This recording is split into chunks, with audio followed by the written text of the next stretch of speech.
Kevin, thank you so much for coming back to the Soulish podcast. This is so cool that we're getting to talk and chat and see you from like a year ago was when we did our first episode.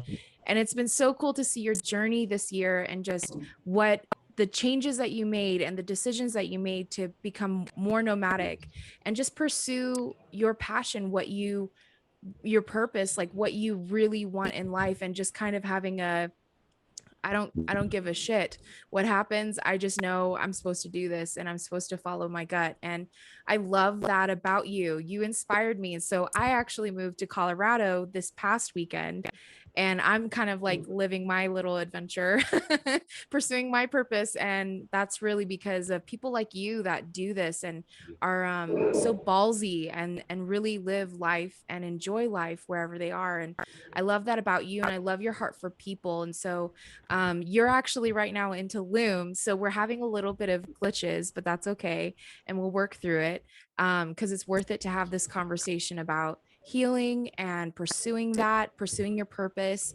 having like that gutsy, ballsy attitude with your life, because it's so worth it in the end to pursue your purpose, even if that means leaving everything behind, selling everything you have, and living nomadic like you. But a lot of people I know have a hard time taking risks. And so it's really cool to have this chat about that with you because you're It living. is. And thank you. It is. And it is interesting about taking risks. It's funny you bring that up. A friend of mine recently was like, dude, you know why you're like, I just know that you're going to make it big as an entrepreneur and just anything that you do. It's because you're not afraid of taking a risk. Like, oh, you lose $30,000 on some deal. Okay, cool. You like dig yourself out of the hole and then you do it again, and not in like a stupid way, but you're willing to take those risks even where you've been hurt before. And I was like, dude, I don't even think about it. I'm just, so this is where we're headed, and I got to do whatever the fuck it takes from a business standpoint. And then when it comes to my personal life, I don't know. I don't view it as a risk. I think for me, it's about attachment and detachment. So Let's I talk about that. grew up I grew up very attached to outcomes, to my schedule, my things, the things that I had kind of defined me. And then I got into fitness and I went all in on like control. So and everybody kind of goes through this through a season. And I was controlling my food, my time, all of the things that I could control. And thankfully, I wasn't trying to control other people. I was really controlling me, and I kind of went to an excess to a point where it cracked me. As I realized there's way more to life in the gym and way more to life than things that I was doing. And I was sitting here trying to control things in order to feel a certain way. Well, why don't I just feel the certain way instead of trying to control everything and being attached to outcomes and everything else? And so, like I've been broke and homeless, begging for money, sleeping on the street before. I've been, had my heart shattered many times. I've also lost 45 pounds of muscle mass, which wasn't intentional. I've lost my health. I've lost friends. And I think through a lot of this loss that I've had, I was actually brewing up a post about this here recently, that it's taught me this non-attachment and to just appreciate the moment. And,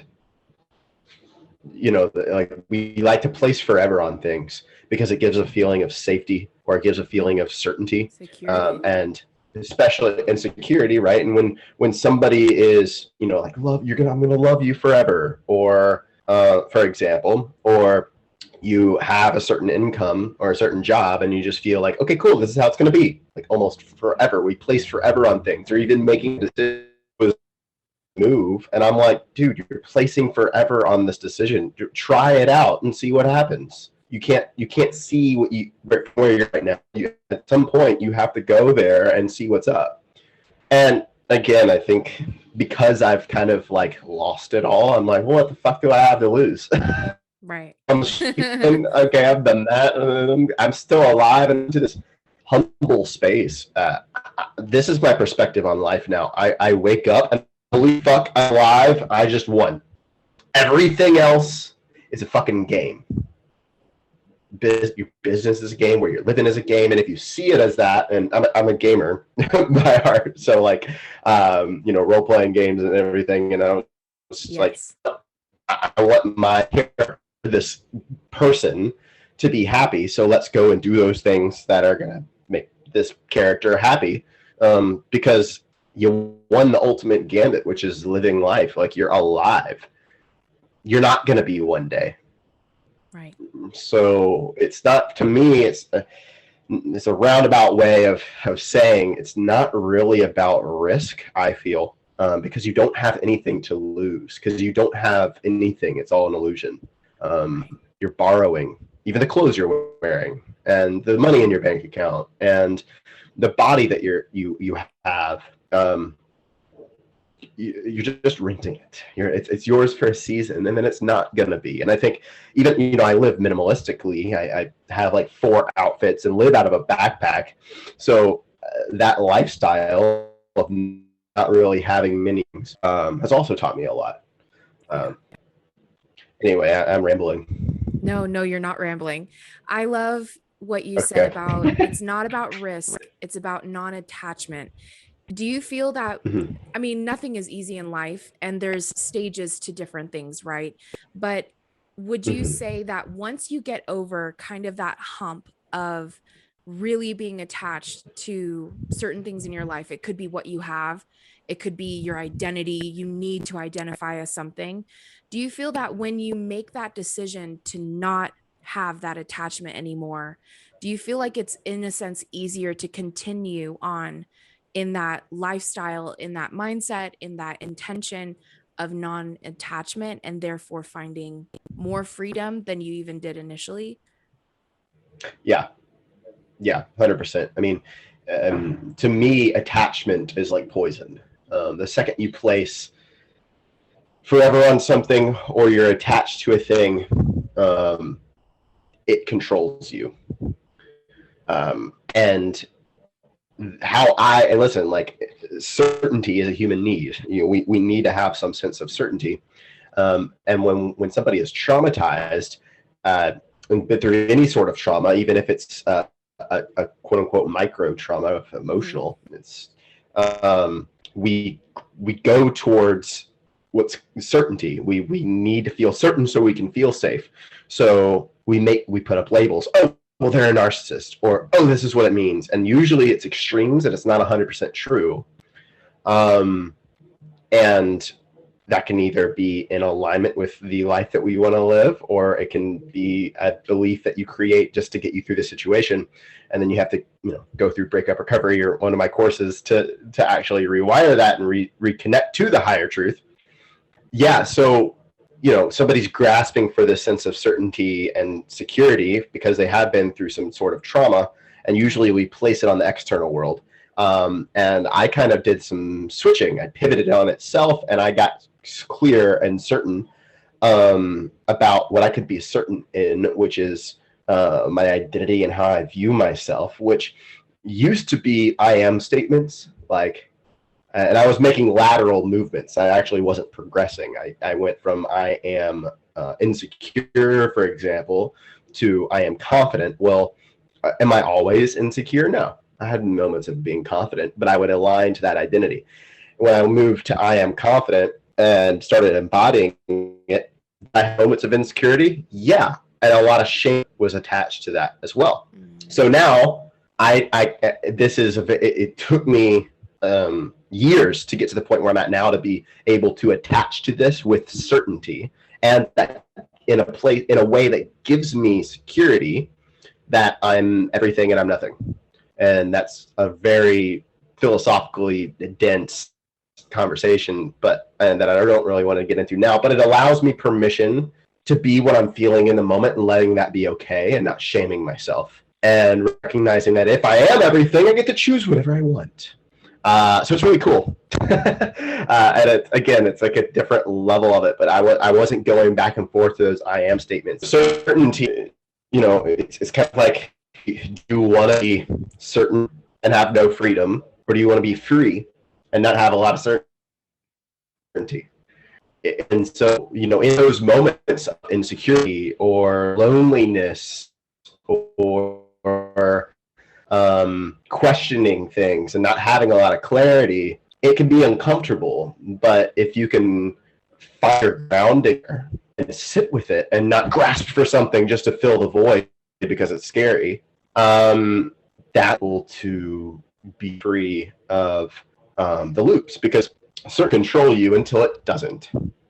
And a lot of times it's, I do with shadow work, and and a lot of times it's facing your biggest fear, which could be abandonment, die alone, or whatever.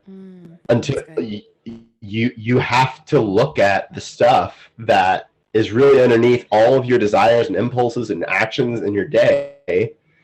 You're at 5 a.m. doing your morning routine, hustling, why you're pulling crazy hours in your day, why you're not speaking your truth, starting a thing, traveling like you want to, and look at what really is intelligently what your self is doing, because everything is intelligent. You don't want to shame yourself, like, I should leave, and shoulds and the judgment, and that's just going to keep you stuck. But you're certain that you're a piece of shit, or whatever the false belief is. It gives you certainty. So yeah, hopefully this conversation is making sense. It feels like it can be very high level and can be confusing if you've never really dove into the realm of uncertainty conversation. Well, hey, maybe it's meant for somebody, I always think that. Someone's dealing with this, or people are dealing with this. And I know we've dealt with a lot of uncertainty in 2020. A lot of lives were rocked. Which, speaking of, oh my God, yeah, that 2020 was a fucking breeze for me, to be honest.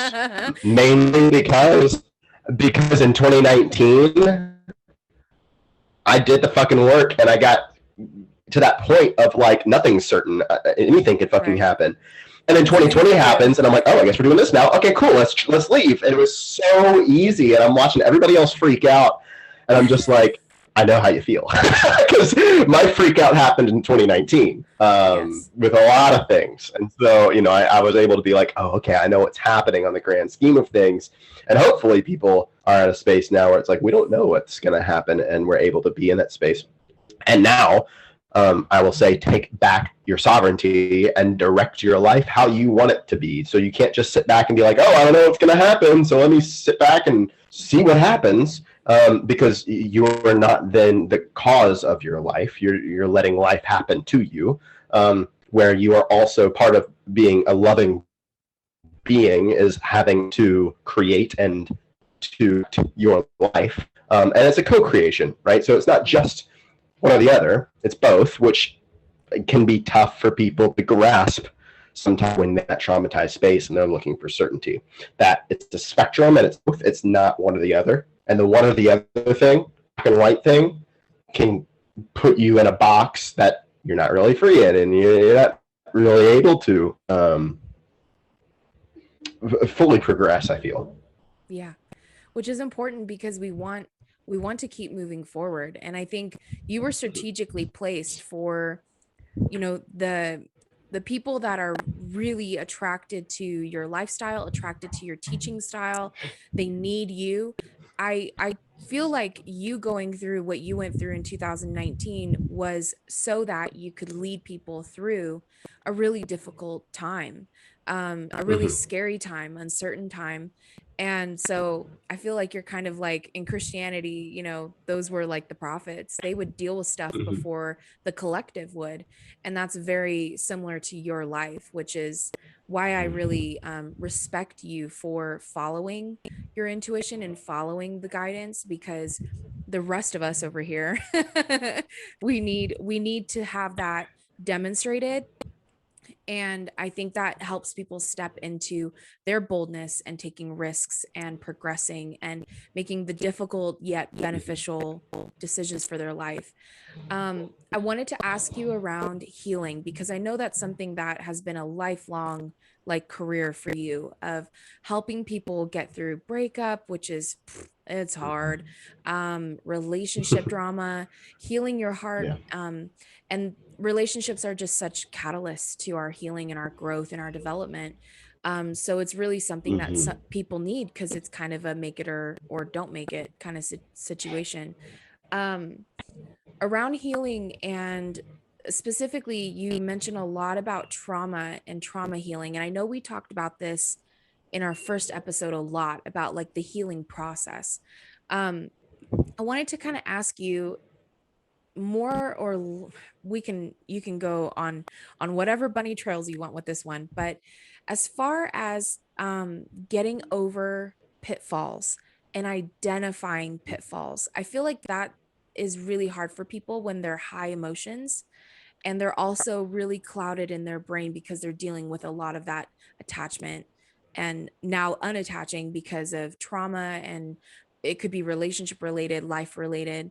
um but I wanted to ask you around that because I know that's something that I've seen a lot in people is they're not recognizing the pitfalls and they're ending up falling in, and then feeling like they're really in the shithole and unworthy, right? They feel like they're just not worthy of living or worthy of having love or worthy of having joy, peace, happiness, right? Enjoying their life. And so I think it would be really helpful for you to break that down, how to identify pitfalls, how to not, um, I guess, identify or attach to that unworthiness or failure, right? Failure to get up, failure um, to move forward, to move on, being stuck. A lot of people have shame around that. Yeah. Um, so I have a free video series called The Missing Link, and in it, it's very like informational. And in that series, I talk about what's your missing link. You're trying to get out of a loop, and it's frustrating, and the same bullshit keeps happening, and you're trying. You're actually trying. You're doing all the things that you think you're supposed to be doing, and it works for a few hours, and then it doesn't. And you have to do it again, or the cycle is repeating itself and you don't know why. There's a few things. It's like you're not crazy. There's just a few things you can't see, and until you're conscious, it'll run your life. You'll call it fate, right? So you can just sit back and go, okay, well, just keep forgiving myself. Well, at some point you get pissed off and you're like, okay, why the fuck is this still happening? Right. And if you don't know that what your body is doing is very intelligent, you'll shame yourself and think that something's wrong with you and Yep. think that you're not worthy. Yep. It's all intelligent, and it's all trying. You're trying to keep yourself safe. It's just not effective anymore. And you get to pivot, and maybe that's a mindset shift. Maybe that's something in your physical body, because your body is your subconscious. There's scientific study about that now. Or it's something in your environment. And I talk about more of all of that in the Missing Link, which is a video course. It's free. I will Check link it that in out. the show But that's notes how for sure for dope. people. Yeah, that's it's going to open your eyes to what might be controlling those behaviors and why those loops are happening. And listen, loops are normal. I think it's important to recognize that too, because they're there to teach us. And then if it keeps fucking happening, you're the one that's not learning the lesson. If a student fails a test, they got to take it again to learn the lesson. It's the same thing that the universe and God does with us, because we're here to grow, and part of that is in learning, and moving more towards non-attachment, I feel. Yeah. Because if you could just look at things with non-judgmental awareness and go, oh, so get curious about why it's happening, not just mad, and Yeah. you're able to find the answers, right?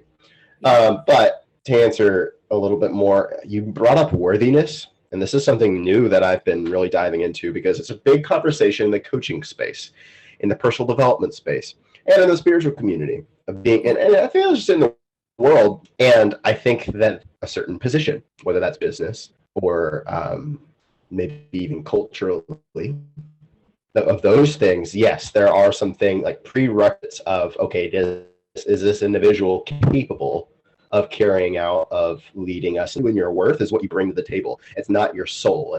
But in terms of the inner work and relationships and your emotions, it's different. You're a soul and you're completely worthy of everything. You fucked up. Cool. So did everybody else. And so we think that shaming or judging ourselves will push us to be better, when it actually is the very energy and the thing that stops us from being better. And it keeps us stuck. So from worthiness, then the conversation is invalid. You don't need to be worthy to feel good. You don't need to be worthy of receiving love, because guess what? If you're wanting unconditional love, you don't need conditions. There you go. Now, if you're still viewing love through a conditional lens, worthiness is going to be a conversation that you get to have. But if you say, you know what, like, this is amazing, I'm just going to receive this love. If you think like, oh, what did I do to deserve this? Nothing, because you don't need to do anything to deserve love unconditionally. Yep. We're giving it. And so that's a mirror, if you will, to see where are you at in terms of your relationship with love. Is it still conditional?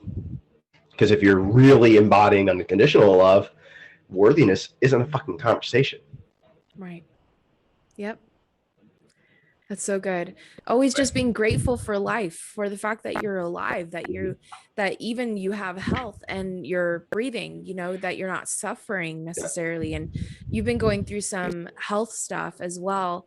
And I didn't know if you wanted to talk a little bit about that, of how you're working it out, just even mentally, and like the mental game that ends up playing with you, of like, wait, am I okay? Those questions around like your body, can I keep going? Will I keep going?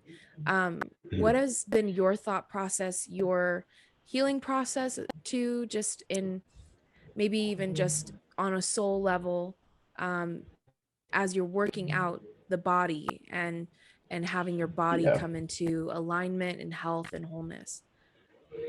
It's been interesting, having my posture completely realigned. When you literally move through life different, it's very interesting. You're used to literally walking and holding your body a certain way, and then all of a sudden everything changes. So your experience of life changes.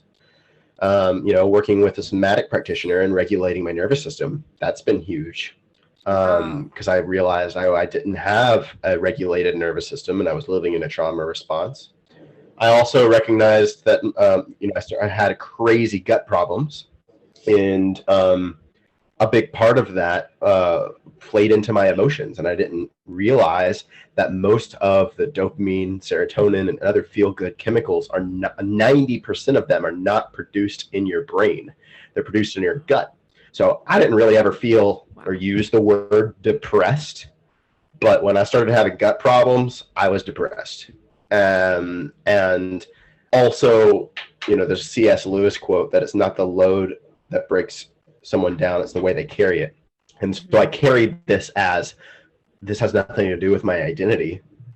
I'm just having gut problems. And I think I was able to move through it a little bit easier, even though, it was still tough, don't get me wrong, but I didn't freak the fuck out that I wasn't worthy and other stuff. I'm just like, okay, literally my motto was just for today, focus on today. And so it was a lot of, there's science backing that stuff. Focus on what you're grateful for, you feel better. Yeah, it's actually scientifically proven. Well, then what happens when you're not in meditation? What happens when you're not journaling? What happens when you can't schedule in your therapy appointment, right? And that, I feel like a lot of the tools that are out there in the mainstream for doing the work are helping with the symptoms, but not the core root, which is in your physical body. And so that was a huge eye-opener for me. So because of that, I'm like kind of pivoting what I'm doing with my work. It's still like, helping people with healing trauma. But now, I'm about to, at the time of recording this at least, release the portal, which is a membership subscription for people heal trauma through the 11 systems. Every month we have different guest experts come on, and but it's a community for people that are looking to grow and evolve and heal. in a new way. I would like a short short duration of going through my shit, smelling it all, feeling it all. I Yeah. would prefer Look, to let's. really work through it and get it done. And I know a lot of other people like that and prefer that because I Mhm. mean, we do have like a microwave culture. We don't like taking Yeah. time or things taking a long time, but they don't have to take a long time either. Mhm. There's pros and cons to that mindset, but I love this new membership that is launching, and I will definitely have also the link to that in the show notes for people to subscribe and become a member, because people need this. We need this. We need to take time for ourselves. This is part of our self-care routine, right? Is actually Mhm. investing in ourselves, investing in our healing. And even if you don't have a trauma that you necessarily need, help with, or maybe just something that you've recently gone through that you really are struggling with, it could just be, I'm good where I am, but I know that there's deeper healing or connectedness that I need, and I want to understand myself in a deeper way. I want to understand how connected I am. And that's what this podcast is all Mhm. about, how the body, soul, spirit is so connected and fluid, and it's not separate. What happens in one area of life happens in another part of us, and we're all connected. And that's what you've been experiencing as well, is the fact that emotional stuff has manifested physically, and now you're also healing that. It's kind of like the tail end of that healing. You've dealt with the soul level, and now you're dealing with the physical level, and it will come into alignment. You will have healing. You're not going to be living like this forever, and I know you know that. Your gut is going to come into alignment. You are going to feel clear and healthy and whole, and energized. Um, and I just know, Kevin, just this is just from me to you, but people need to hear this too. I just know that the purpose that is on your life is such a big purpose. And it's not even for you, it's not even a fame thing or like, oh, look at my following. I know that from you and your heart. But I know that your calling is a really significant calling and purpose for you to live out for yourself, for your own growth and healing and process. But I know that what it's very significant what happens in your life and then what happens in the collective. And I just want to acknowledge that and just thank you for being such a light and someone who demonstrates how to live um, like a human, like a regular human being that goes through shit and but can overcome. And I think when people see that, Mhm. oh, this is possible, oh, you can actually be happy and really have very little, or you can just be unattached from things like what we were talking about earlier, and you can be free, you can have a deeper freedom, a deeper healing. I just want to thank you for demonstrating that to us, because some people really need that. Other people, they're good if you just give them like, yeah, just do it. They're like, okay, I'll do it. But some people are like, I really want to just see this worked out and how this looks so that I can understand what that may look like for me. And so thank you so much for being that. You're such a leader and um, such a strong individual on multiple levels. And I just really appreciate and honor you for that. Thank you. They're so well received. I appreciate it. So I love this membership and I plan on signing up because I know that I need to work through my shit and I know it's going to be an amazing resource. And so I just want to encourage the Soulish community to also do the same. Especially if you're being called to it, don't hesitate and invest and make things happen.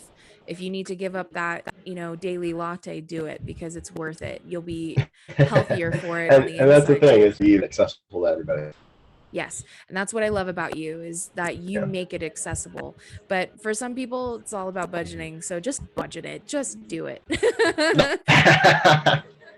And hey, if not, join the Heart Gang, get the app, go to the App Store, Yeah. be a part of our community. There's so And many it's a resources there. community-based app, so that's where we, I do. So that's where we house our community. We're not on Facebook anymore. It's on our app, so go check it out. So wonderful. Thank you, Kevin, for your time, for talking to us from Tulum. I really appreciate you coming back on the podcast, and you're such a honored and respected and loved guest. So thank you so much. Thank you. Later.